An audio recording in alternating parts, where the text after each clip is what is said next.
السلام عليكم ورحمة الله وبركاته. إن الحمد لله نحمده ونستعينه ونستغفره ونعوذ بالله من شرور أنفسنا ومن سيئات أعمالنا. من يهده الله فلا مضل له ومن يضلل فلا هادي له، وأشهد أن لا إله إلا الله وحده لا شريك له، وأشهد أن محمدًا عبده ورسوله. يا أيها الذين آمنوا اتقوا الله حق تقاته ولا تموتن إلا وأنتم مسلمون. يا أيها الناس اتقوا ربكم الذي خلقكم من نفس واحدة وخلق منها زوجها وبث منهما رجالا كثيرا ونساء، واتقوا الله الذي تساءلون به والأرحام إن الله كان عليكم رقيبا. يا أيها الذين آمنوا اتقوا الله وقولوا قولا سديدا يصلح لكم أعمالكم ويغفر لكم ذنوبكم، ومن يطع الله ورسوله فقد فاز فوزا عظيما. أما بعد، فإن خير الحديث كتاب الله، وخير الهدي هدي محمد صلى الله عليه وسلم، وشر الأمور محدثاتها، وكل محدثة بدعة، وكل بدعة ضلالة، وكل ضلالة في النار. أعوذ بالله السميع العليم من الشيطان الرجيم من همزه ونفخه ونفسه. والسابقون الأولون من المهاجرين والأنصار والذين اتبعوهم بإحسان رضي الله عنهم ورضوا عنه وأعد لهم جنات تجري تحتها الأنهار خالدين فيها أبدا ذلك الفوز العظيم. محترم حضرات اور پردانشین خواتین اسلام، میں اس موقع سے سب سے پہلے اللہ تبارک و تعالیٰ کا شکر ادا کرتا ہوں کہ جس طرح ہم نے سال گزشتہ دروس سیرت کا ایک کامیاب سلسلہ چلایا تھا، اللہ کی توفیق سے اسی مقام پر مسجد خلیل اللہ میں اور اسی شعبان کے مہینے میں ایک اور مبارک سلسلہ شروع کرنے کے لیے ہم یہاں اکٹھا ہوئے ہیں، جمع ہوئے ہیں۔ میں اس موقع پر اللہ تبارک و تعالیٰ کی شکر گزاری کے ساتھ ساتھ مسجد خلیل اللہ کے تمام ہی ذمہ داران اور اسلامک انفارمیشن سینٹر کے تمام ہی ذمہ داران کا شکر ادا کرتا ہوں اور ان کے حق میں دعا کرتا ہوں کہ رب العالمین ان کی جد و جہد، ان کی محنت اور ان کی کوشش کو قبول فرمائیں۔ حضرات، یہ نیا مبارک سلسلہ جو آج ہم شروع کرنے جا رہے ہیں، جیسا کہ آپ سب کے علم میں ہے، تذکرہ عشرہ مبشرہ، یعنی نبی کریم صلی اللہ علیہ وسلم کے وہ 10 صحابہ جنہیں اللہ کے نبی صلی اللہ علیہ وسلم نے دنیا ہی میں اپنی زبانی جنت کی خوشخبری سنائی۔ ان کی زندگیوں پر ہم انشاءاللہ تعالی تفصیل سے روشنی ڈالیں گے آنے والے دنوں میں، لیکن قبل اس کے کہ میں ان نفوس قدسیہ کا تذکرہ شروع کروں، آج مناسب سمجھتا ہوں کہ بطور تمہید کچھ باتیں مقام صحابہ، حضرات صحابہ کرام رضوان اللہ علیہم اجمعین کی خصوصیات اور ان کی فضیلت سے متعلق آپ کے سامنے رکھ دوں۔ اور میں نے اپنی گفتگو کو شروع کرنے کے لیے سورہ توبہ کی وہ مشہور و معروف آیت تلاوت کی جس میں اللہ تبارک و تعالیٰ نے انصار اور مہاجرین کا ذکر خیر کیا اور انصار اور مہاجرین کی تعریف کرتے ہوئے فرمایا والسابقون الأولون من المهاجرين والأنصار والذين اتبعوهم بإحسان رضي الله عنهم ورضوا عنه وأعد لهم جنات تجري تحتها الأنهار خالدين فيها أبدا ذلك الفوز العظيم۔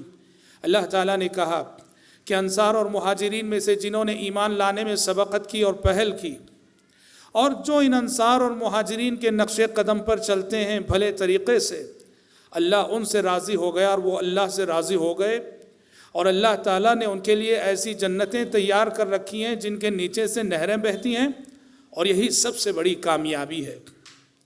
حضرات، ہم صحابہ کے حوالے سے گفتگو کرنے جا رہے ہیں تو مناسب معلوم ہوتا ہے کہ سب سے پہلے یہ جان لیں صحابی کسے کہتے ہیں۔ اہل علم صحابی کی تعریف کرتے ہوئے کہتے ہیں کہ صحابی اسے کہتے ہیں کہ من لقی النبی صلی اللہ علیہ وسلم مؤمنا به ومات علی ذلک۔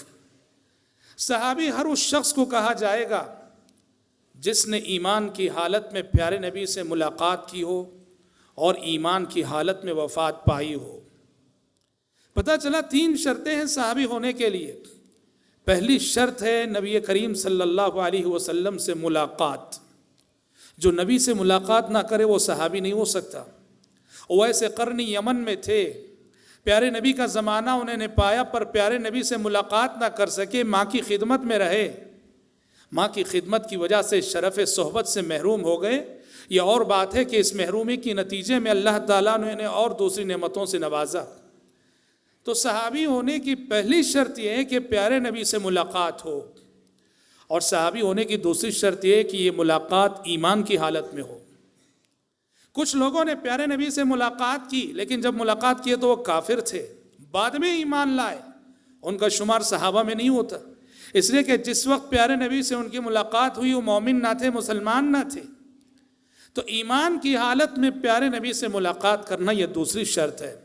اور صحابی ہونے کی تیسری اور آخری شرط یہ ہے کہ ایمان کی حالت میں وفات پائے یہ شخص، تبھی وہ صحابی کہلائے گا. کیونکہ یکا دکا ایسے واقعات ہوئے ہیں کہ پیارے نبی سے ایمان کی حالت میں ملاقات کی اور نعوذ باللہ اس کے بعد مرتد ہو گئے اور حالت کفر میں وفات پائی. یہ 1-2 واقعات نبی کریم صلی اللہ علیہ وسلم کے زمانے میں ایسے ہوئے. ان کو صحابی نہیں کہا جائے گا. جنہوں نے ملاقات تو کی، ایمان کی حالت میں کی، پر ان کی موت ایمان پر نہ ہوئی، وہ اسلام سے مرتد ہو گئے، انہیں صحابی نہیں کہا جائے گا. پتہ چلا صحابی اسے کہتے ہیں جس کے اندر 3 شرطیں ہوں، جس نے نبی سے ملاقات کی ہو، ایمان کی حالت میں ملاقات ہوئی ہو اور ایمان کی حالت میں وفات پائی ہو، اس کو صحابی کہا جاتا ہے. حضرات، صحابہ کرام رضوان اللہ علیہم اجمعین کی یہ جماعت، ہم کس زبان سے ان کا تذکرہ کریں؟ ہم گنہگار انسانوں کی گنہگار زبانیں، ان پاکیزہ لوگوں کا تذکرہ ہم ان کن الفاظ میں کریں، کس زبان سے کریں؟ ہم چھوٹے لوگ ان عظیم شخصیتوں کے بارے میں کیا کہیں؟ حضرات صحابہ کرام رضوان اللہ علیہم اجمعین کی خصوصیات کو اگر میں ذکر کرتا چلوں، صرف حضرات صحابہ کرام رضوان اللہ علیہم اجمعین کی خصوصیات کو ذکر کرنے کے لیے ایسی کئی مجلسیں چاہیے. صحابہ کی یہ جماعت بڑی خصوصیات کی حامل ہے. میں قبل اس کے کہ عشرہ مبشرہ کے تعلق سے گفتگو کروں، میں چاہوں گا کہ ان صحابہ کی خصوصیات پہ روشنی ڈالوں.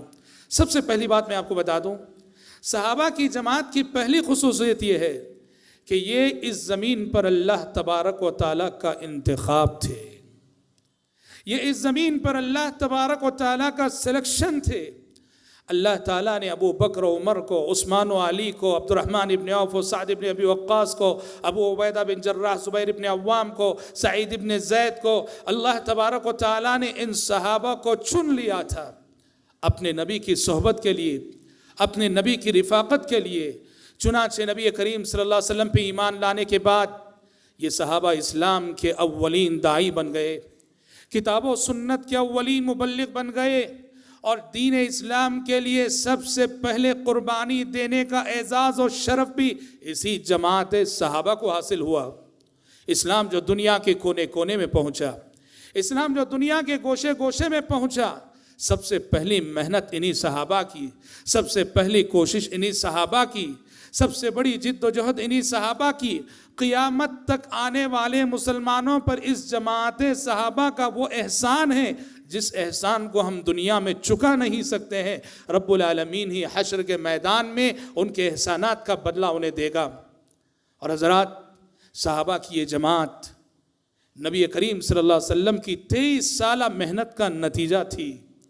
23 سال مکہ اور مدینے کی زندگی میں پیارے نبی نے جو تربیت کی، اس تربیت کے نتیجے میں انسانیت کو کیا ملا؟ اگر کوئی پوچھتا ہے تو اس کا جواب یہ ہے کہ 23 سال کی محنت کے نتیجے میں انسانیت کو صحابہ جیسی ایک ایسی نسل ملی کہ اللہ کی قسم کھا کے کہتا ہوں، اس نیلے آکاش نے نہ ان سے پہلے ایسی جماعت دیکھی ہے اور نہ ان کے بعد ایسی جماعت دیکھی ہے اور نہ ہی قیامت تک ایسی جماعت دیکھی جائے گی.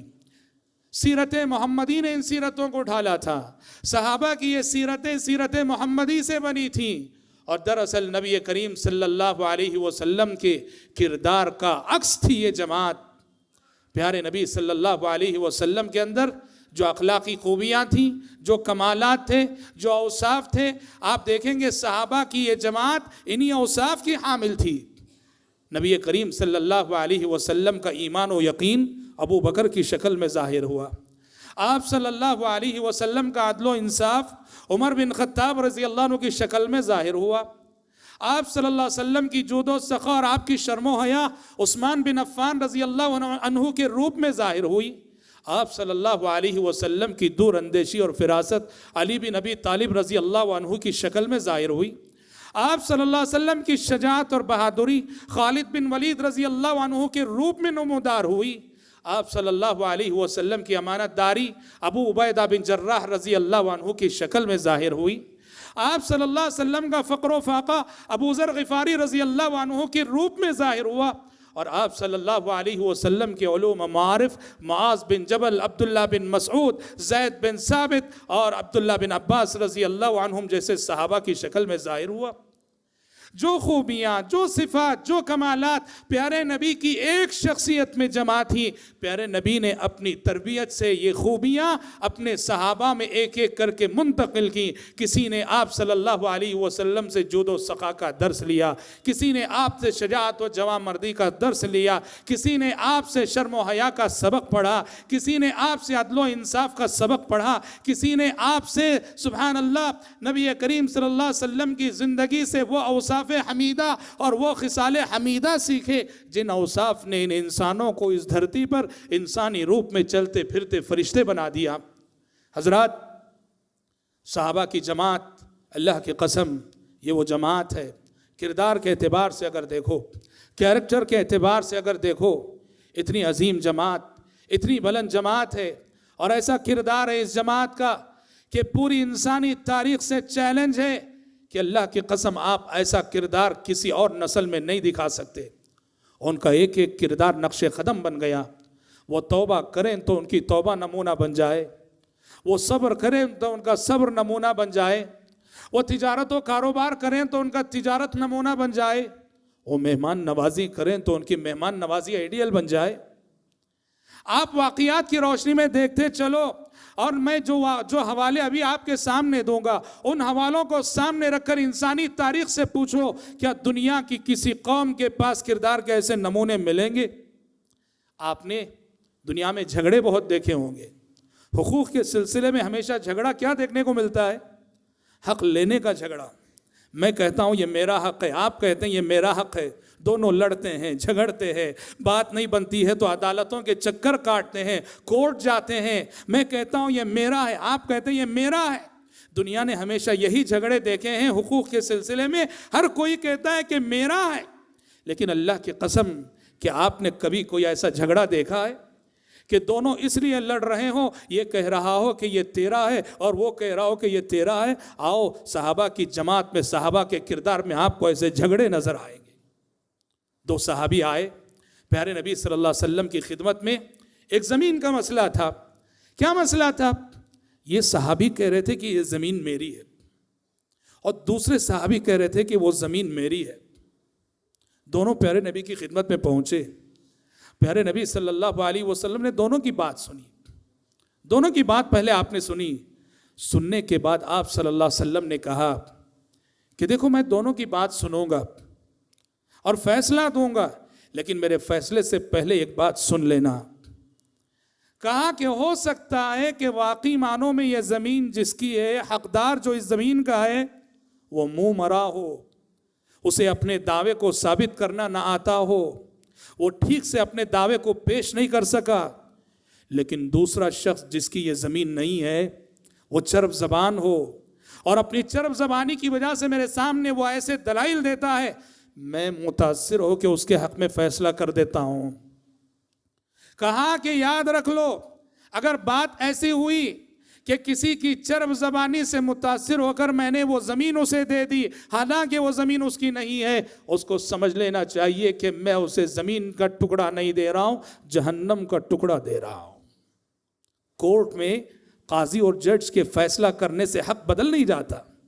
آپ کی زمین ہے اور میں نے اچھے لائر کو رکھ کر جو ہے جج کو متاثر کر دیا اور جج نے میرے حق میں فیصلہ دے دیا. جج کے فیصلہ دینے سے آپ کی زمین میری نہیں ہو جائے گی. اللہ کے پاس آپ کی زمین آپ ہی کی رہے گی. پیارے نبی نے وہی اصول بتایا.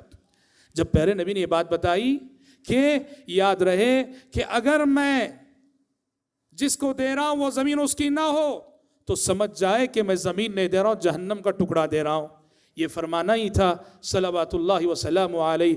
دونوں صحابی رونے لگے، دونوں صحابی رونے لگے.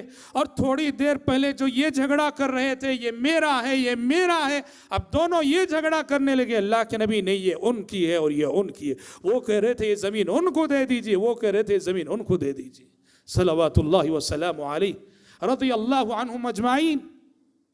آپ نے مہمان نوازی کے بہت سارے معیارات دیکھے ہوں گے، مہمان نوازی کے بہت سارے معیارات آپ نے دیکھے ہوں گے، لیکن اس انصاری صحابی کی مہمان نوازی کا وہ معیار آپ نے اپنے گھر میں، کسی خاندان میں، اڑوس پڑوس میں کہیں دیکھا ہو کہ پیارے نبی کے مہمان گھر پہنچے ہیں اور سبحان اللہ بچے بھوک سے تڑپ رہے ہیں، میاں بیوی تو خود بھوکے رہے اور بچے بھوک سے تڑپ رہے ہیں، اور آئے ہوئے مہمانوں کی مہمان نوازی کرنے کے لیے اپنے بچوں کو تسلی دے کر سلا دیا، اپنے بچوں کو تسلی دے کر سلا دیا اور پیارے نبی کے مہمانوں کی مہمان نوازی کی. اور مہمان کو اس بات کا پتہ نہ چلے کہ میزبان ہمارے ساتھ نہیں کھا رہا ہے. اس کے لیے کیا کیا، رات کا وقت تھا اور چراغ جو جل رہا تھا جلتے ہوئے چراغ کو بجھا دیا اور مہمان کے ساتھ بیٹھ گئے. مہمان یہ سمجھ رہا ہے کہ میزبان بھی کھا رہا ہے، حالانکہ میزبان کے کھانے کے لیے کھانا نہیں ہے وہاں.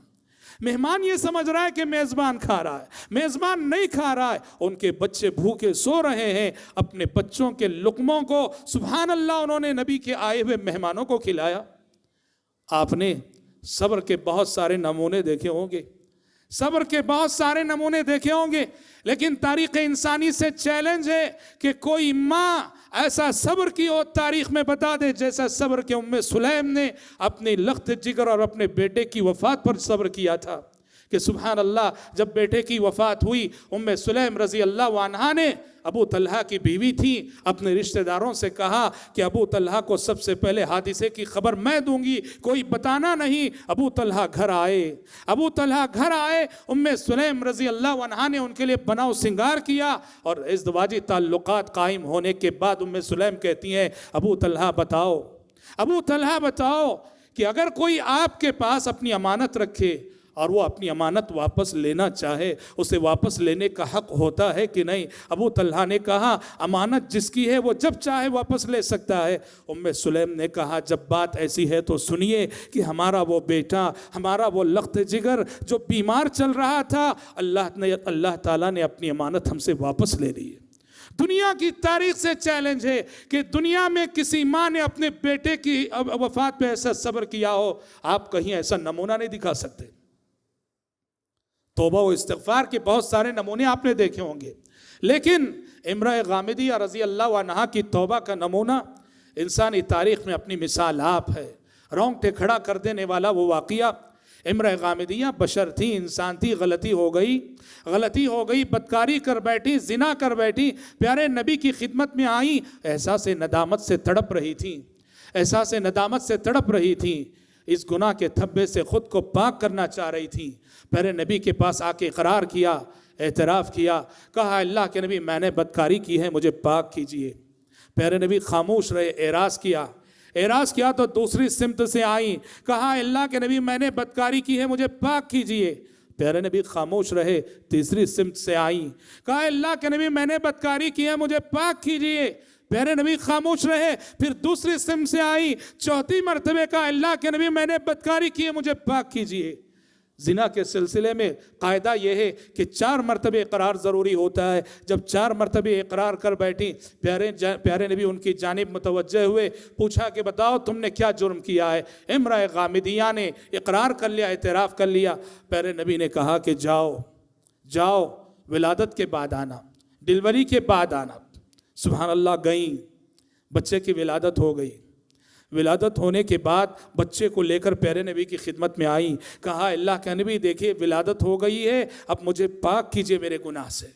پیارے نبی نے کہا کہ ابھی نہیں، اس بچے کو دودھ کون پلائے گا، جاؤ مدت رضاعت مکمل ہونے کے بعد آنا۔ واپس لے گئیں، بچے کی رضاعت کی مدت انہوں نے مکمل کی، بچہ روٹی کھانے کے قابل ہو گیا۔ پیارے نبی کی خدمت میں بچے کو لے کر آئیں، اس حال میں کہ بچے کے ہاتھ میں روٹی تھی، اور کہا کہ اللہ کے نبی مجھے پاک کیجئے۔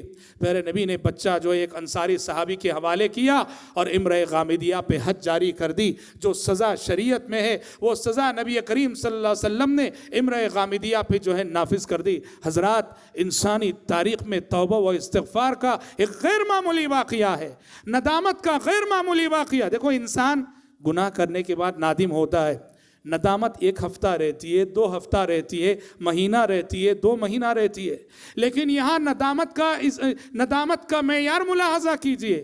یہاں ہفتے 2 ہفتے کی بات نہیں ہے، مہینے 2 مہینے کی بات نہیں ہے۔ گناہ ہونے کے بعد ڈیلیوری کی مدت 9 مہینے، اور 9 مہینے کے بعد سبحان اللہ بچہ دودھ پی کر روٹی کھانے کے قابل ہو، کم از کم یہ 1 سال۔ مطلب یہ ہوا کہ مسلسل 2 سال وہ احساس ندامت سے تڑپتی رہیں، مسلسل 2 سال احساس ندامت سے تڑپتی رہیں۔ اور غور کرنے کی بات ہے کہ ہر بار وہ خود پیارے نبی کی خدمت میں آ رہے ہیں، بلانے کی بھی ضرورت نہیں ہے، وہ خود پیارے نبی کی خدمت میں آ رہے ہیں۔ آپ نے جب واپس بھیجا کہ جاؤ ولادت کے بعد آنا، ڈیلیوری کے بعد آنا، ولادت ہونے کے بعد پیارے نبی کو بلانے کی ضرورت نہیں پیش آئی، وہ خود پیارے نبی کی خدمت میں آئی۔ اور جب پیارے نبی نے پھر واپس بھیجا اور کہا کہ جاؤ بچہ روٹی کھانے کے قابل ہو جائے اور اس وقت لے کر آنا، بلانے کی ضرورت پیش نہیں آئی اور خود لے کر آئیں۔ حضرات سبحان اللہ، یہ ایسی توبہ ہے۔ آپ نے اسی موقع سے جب انہیں رجم کیا جا رہا تھا، سنسار کیا جا رہا تھا، ان کے خون کے چینٹے خالد بن ولید رضی اللہ عنہ پر اڑ گئے تھے، اور خالد بن ولید رضی اللہ عنہ نے اس خاتون کو کچھ غلط جملہ کہہ دیا تھا۔ آپ نے وہ اس وقت یہ بات ارشاد فرمائی تھی، واللہ لقد تابت توبة لو قسمت بین 70 من اہل المدینہ لوسعتهم۔ خالد، تم اس کو برا بھلا کہہ رہے ہو، اس خاتون نے ایسی توبہ کی ہے کہ اللہ کی قسم اس خاتون کی توبہ کو مدینے کے 70 گنہگاروں میں بانٹ دیا جائے، اس توبہ سے مدینے کے 70 گنہگاروں کی بخشش ہو جائے گی۔ حضرات، آپ نے تجارت و کاروبار میں امانت داری کے بہت سارے نمونے دیکھے ہوں گے، لیکن طبقہ صحابہ میں جو نمونے آپ کو ملتے ہیں یہ کون ہیں؟ صحابی رسول جریر بن عبداللہ البجلی رضی اللہ عنہ۔ جریر بن عبداللہ البجلی رضی اللہ عنہ اپنے نوکر سے ایک گھوڑا منگاتے ہیں، نوکر گھوڑا خرید کے لاتا ہے۔ حضرت جریر نے پوچھا کتنے میں خریدے ہو؟ نوکر نے قیمت بتائی۔ حضرت جریر نے دیکھا کہ بہت سستے میں خرید لیا ہے، گھوڑا بہت عمدہ ہے، گھوڑا بہت عمدہ ہے اور قیمت بہت کم لگی ہے۔ حضرت جریر نے کہا اپنے غلام سے کہ جس نے تمہیں ایک گھوڑا بیچا ہے وہ نادان ہے، اتنے قیمتی گھوڑے کو اتنے سستے داموں میں بیچا ہے، مجھے لے چلو مارکیٹ۔ لے گئے اور اس گھوڑے کے مالک کو تلاش کیا، اور تلاش کر کے اس سے ملاقات کی، اس کو پکڑا اور اس سے کہا کہ اللہ کے بندے، اتنا اچھا گھوڑا اور تم نے اتنے سستے داموں بیچ دیا ہے، اس کی قیمت تو 200 نہیں 400 درہم ہونا چاہیے۔ مزید رقم اٹھا کر اس کے مالک کو دی۔ دوسروں کی خیر خواہی اور دوسروں کی بھلا چاہنے اور تجارت و کاروبار میں امانت داری کی اس سے بڑی مثال اور کیا ہو سکتی ہے؟ تو حضرات، کہنا یہ ہے کہ حضرات صحابہ کرام رضوان اللہ علیہ مجمعین، نبی کریم صلی اللہ علیہ وسلم کی تربیت میں رہا ہوا یہ وہ طبقہ ہے، یہ وہ جماعت ہے کہ جو کردار کے اس مقام پہ فائز ہے کہ کردار کے ایسے نمونے آپ انسانی تاریخ میں کہیں نہیں دکھا سکتے۔ اور حضرات، صحابہ کی انہی خصوصیات کے پیش نظر اللہ تعالیٰ نے صحابہ کرام رضوان اللہ علیہ مجمعین کو یہ اعزاز بھی عطا کیا کہ جس طرح قرآن سے پہلے گزری ہوئی کتابیں، زبور، توریت، انجیل، قرآن سے پہلے گزری ہوئی کتابوں میں جس طرح محمد عربی صلی اللہ علیہ وسلم کا تذکرہ ہوا ہے اور آپ صلی اللہ علیہ وسلم کے سلسلے میں پیشین گوئیاں آئی ہیں، سبحان اللہ، حضرات صحابہ کرام رضوان اللہ علیہ مجمعین کا تذکرہ پچھلی کتابوں میں آیا۔ اللہ تعالیٰ نے ابو بکر، عمر، عثمان و غنی نام لے کر نہیں، لیکن نبی کے صحابہ کی اس جماعت کی صفات کا تذکرہ اللہ نے زبور میں کیا اور توریت میں کیا، انجیل میں کیا کہ میرا آنے والا آخری نبی، میرا آنے والا آخری رسول، اس کے ساتھی ایسے ہوں گے، اس کے رفقا ایسے ہوں گے، اس پر ایمان لانے والے ایسے ہوں گے۔ سورہ محمد میں، سورہ فتح میں اللہ تعالیٰ نے فرمایا محمد الرسول اللہ، محمد الرسول اللہ،